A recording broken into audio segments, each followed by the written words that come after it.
Ze vreeg je altijd, wanneer gaat het aan? Maar ze vreeg je nooit, waarom ging het eens ooit aan? Dus, hoe is die overstedentocht eens ontstaan? Vroeger koers het in de winter geen kant uit. Hoe is het Paak en Beppe daar, die in de Noord warm waaien, en dan pakten ze de redens of een Fries kinder.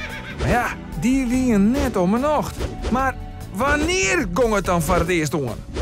Het gaat aan.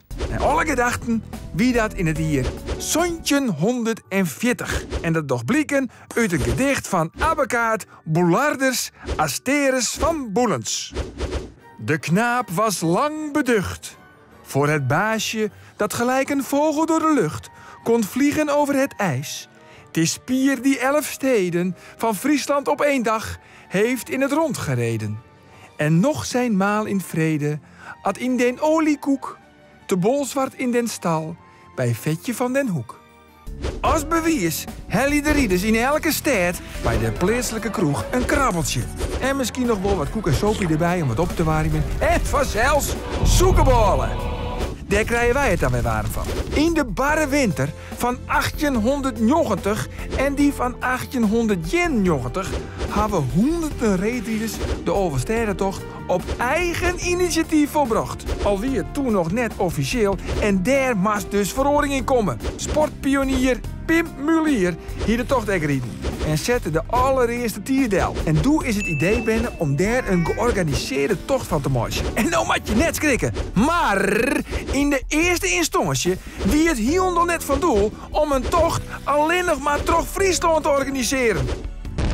Nee. U Pim. Skreun alle provinciale ijsboen in heel Nederland aan, maar kregen in Zuid-Holland, Noord-Holland en Utrecht geen enkele reactie. Eind 1908 kreeg Mulier wolstiepen van de Friese IJsbond. Die vond eigenlijk wel een mooi plan. En in 1909 ging het dan echt aan. Het gaat aan. De allereerste officiële echte overstedentocht. Op 2 januari rieden 23 rieders de tocht. Alweer die eerste tocht net echt een wedstrijd, want de Friese IJsbond, wie nevens de statuten, geen echte wedstrijdorganisatie. Deksels nog een ta.